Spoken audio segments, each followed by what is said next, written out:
Hari ini Bapak bersyukur karena Tuhan suruh Bapak tolong sampai di kedua bulan ini.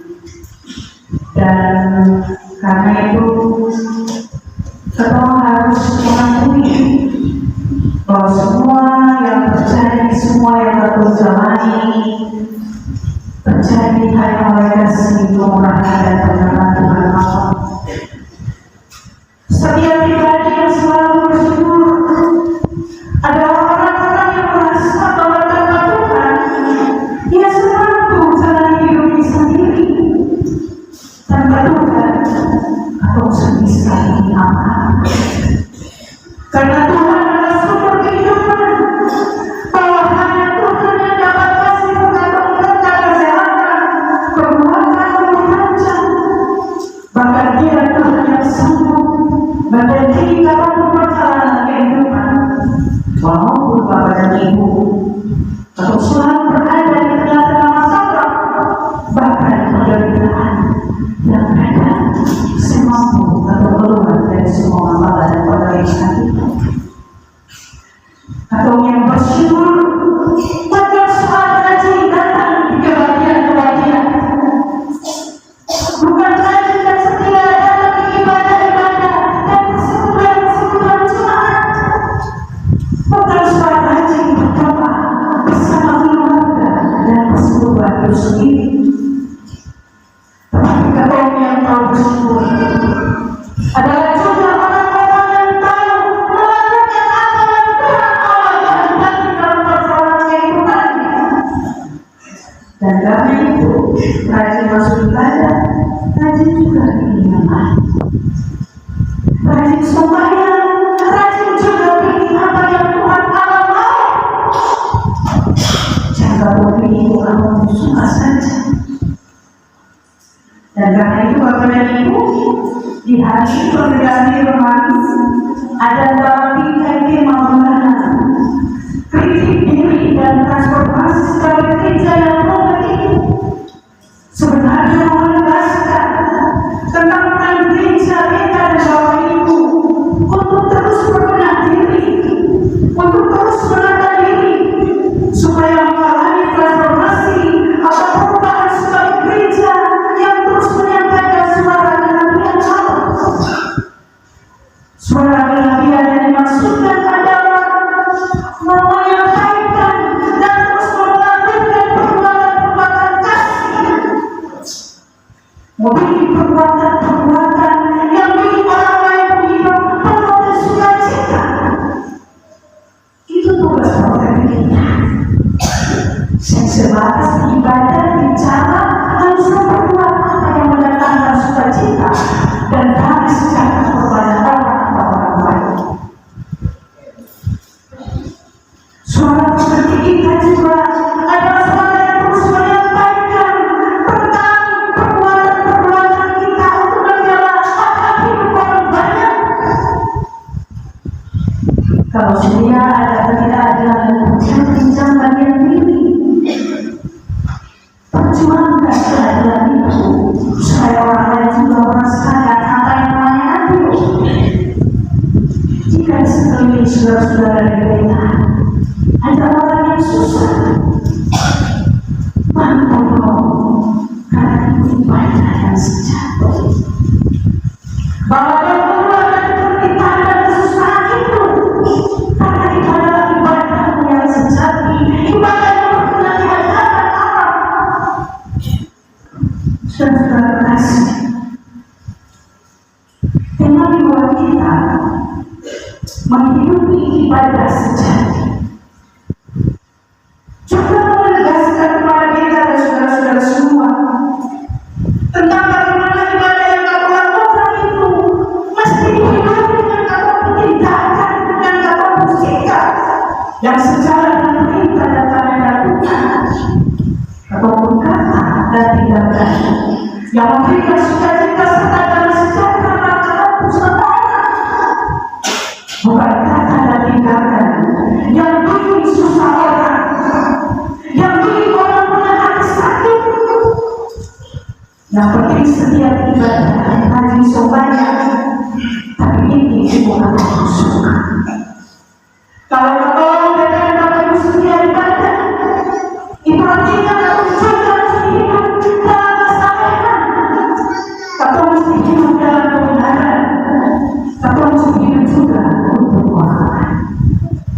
Saudara kasih Kristus, bagian bacaan hari ini Yesaya pasal 58 ayat 1 sampai 12 menekankan tentang soal puasa. Bapak Ibu, puasa itu adalah salah satu ritual orang-orang Israel, salah satu bentuk ibadah orang Israel yang dilakukan oleh mereka pada saat itu sebagai salah satu ritual keagamaan yang sangat penting. Dan cara puasa ini kembali dilakukan oleh mereka umat Israel setelah kembali dari pembuangan. Puasa diingatkan sebagai cara Tuhan supaya Tuhan bisa mengatur kehidupan untuk mencari kebaikan, dan itu transformasi, dan itu keinginan dan harapan yang ingin mereka capai, mereka dapatkan ketika mereka melakukan ritual berpuasa atau ibadah itu sendiri. Bukan yang terjadi sebaliknya. Di dalam teks ini Allah bilang kepada Yesaya untuk menyampaikan secara keras, memberikan peringatan keras kepada umat Israel bahwa puasa yang mereka lakukan itu adalah puasa yang penuh dengan kemunafikan. Puasa yang mereka lakukan itu penuh dengan kesia-siaan. Karena kenapa? Karena dia melakukan hanya untuk firman Allah, supaya Allah menerima apa yang mereka lakukan dalam puasa dan ritual ibadah mereka.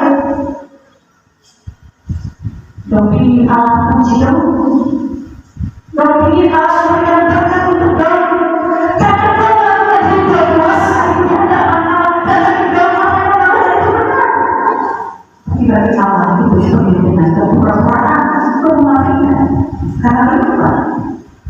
Dong sempurna melihat sekeliling bahwa ada banyak praktek kelaliman, ada banyak orang-orang yang punya hati yang rampas dan ambil, ada banyak orang susah dari orang sempurna. Jadi itu bukan ibadah yang sejati, itu ibadah yang tidak diterima oleh Tuhan Allah. Dan karena itu Bapak dan Ibu, di ayat selanjutnya Yesaya 60, Tuhan Allah suruh Yesaya 60, rubah cara berpuasamu, rubah cara beribadahmu. Engkau harus melepaskan barang dari kelaliman, melepaskan mereka dari ketidakadilan, mengangkat bengkel mereka teguh, memberikan makanan dan pakaian bagi yang lapar dan telanjang. Itu adalah puasa dan ibadah yang sejati. Dan karena itu ibadah itu mesti diikuti oleh orang-orang Israel, termasuk ibadah itu. Saudara-saudara kasih Kristus, jangan hanya melihat sampai setia untuk orang melihat, untuk Tuhan Allah lihat, tetapi dalam ibadah yang sejati itu tidak memberikan dampak perubahan juga terhadap Tuhan dan dalam diri. Apalagi mau memberikan dampak pada banyak orang sekitar atau dan ini tantangan buat kita sebagai gereja yang masih mengikuti makna ibadah yang sejati itu sendiri. Dalam tanggung jawab gereja kita, dalam tanggung jawab masyarakat kita, ada banyak peran yang kau ambil. Banyak sekali. Pengurus studio ada, kolestanio ada, pengaduan yakin ada, kepala desa juga ada, semua hal bisa menjalankan peran itu. Tetapi apakah memang dalam seluruh tanggung jawab dan peran kita itu kita sudah memberikan dampak baik, dampak sukacita, dampak damai sejahtera kepada orang-orang sekeliling kita? Dan jangan bisa memberikan dampak itu kepada saudara. Saudara kasih Kristus, dalam jabatan kita, gereja dan masyarakat,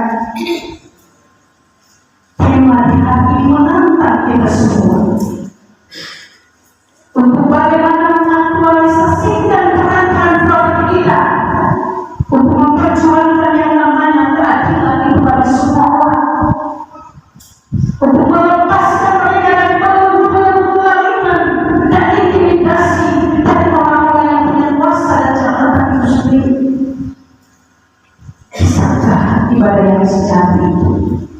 Bisa juga nampak dalam sikap dan jari itu untuk menyatakan bahwa apa yang dilakukan itu tidak benar dan tidak baik, tetapi bukan mencari pola hidup kita.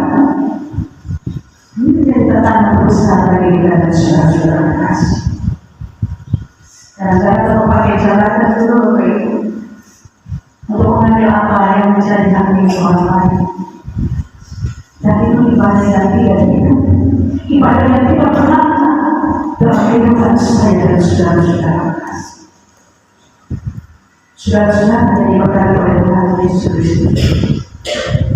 Dan karena itu Tuhan Allah dari Israel untuk bilang ke umat Israel, kalau beribadah berkenan dan diterima oleh Tuhan Allah, dan juga harus melakukan penghormatan untuk memperjuangkan dan melepaskan orang dari ketidakadilan, melepaskan sesama dari tekanan, berbagi kasih dan memberi makanan dan pakaian kepada mereka yang miskin. Dan dari itu saudara-saudara, penegasan Yesaya ini penting supaya kita sadar bahwa ibadah-ibadah yang berlebih itu harus diimbangi dengan kepekaan sosial terhadap kehidupan sekitar mereka. Bahwa ibadah yang berlebih itu kemudian juga harus memberikan pengaruh berbentuk diri untuk bikin semua yang baik dan bukan yang jahat. Saudara-saudara kasih, pada bagian akhir dari kesempatan kita ini ada janji pernyataan Allah. Janji tentang berkat yang Allah akan berikan kepada umat Israel jika ibadah atau puasa yang kita lakukan memiliki ketulusan hati bagi Tuhan. Bahwa ibadah yang berbunyi bukan sekedar itu keagamaan, tetapi ibadah yang harus diwujudkan dengan perbuatan kasih. Janji berkat Tuhan Allah bagi Israel bahwa Allah akan memulihkan dan memberikan kehormatan kepada umat Israel, bahkan memberikan rasa aman karena mereka akan terus dituntun dan dilindungi oleh Allah. Umat Israel akan diberikan kelimpahan dan tidak akan pernah mengecewakan, dan ketika mereka bersemangat, Tuhan Allah akan diberikan jawabannya. Dan di dua ayat terakhir itu surat ke-12 sebenarnya ada tanggung jawab yang harus kita lakukan sebagai upaya rekonsiliasi supaya transformasi atau perubahan atas kehidupan bangsa baik secara infrastruktur maupun secara sosial harus dikerjakan di tanah dari aturan. Cuma yang dikasih yang diberkati oleh Tuhan Yesus Kristus. Seringkali kata ini dapat muncul, dan karena itu kata bikin supaya orang lihat melakukan puji. Kamu sempat berpikir bahwa kau harus bikin supaya Tuhan puji kamu. Ini semua tidak penimbangan hidup yang akan terjadi dalam kehidupan kita dan saudara-saudara. Dan karena itu sekali lagi kita menekankan bahwa kalau kita masuk ibadah atau siapa ibadah, mari kita tetap atau hidup setiap hari. Perbincangan atau hanya untuk menyampaikan sukacita. Berbicara dalam hati untuk memberikan sejahtera bagi orang lain. Berbicara dalam kebenaran supaya bisa memberikan damai sejahtera untuk orang lain. Dan karena itu jangan salah pakai dalam perubahan dan jabatan. Jangan salah memaknai apa itu ibadah yang sejati. Ibadah yang sejati mengajarkan engkau terus merendahkan diri, belajar memiliki hati yang sungguh kepada Tuhan Allah, supaya Tuhan Allah berkuasa atas seluruh hidup. Dalam seluruh tanggung jawab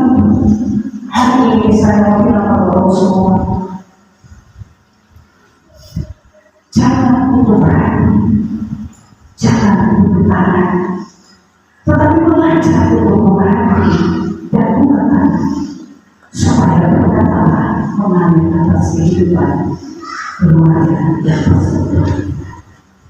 Amin.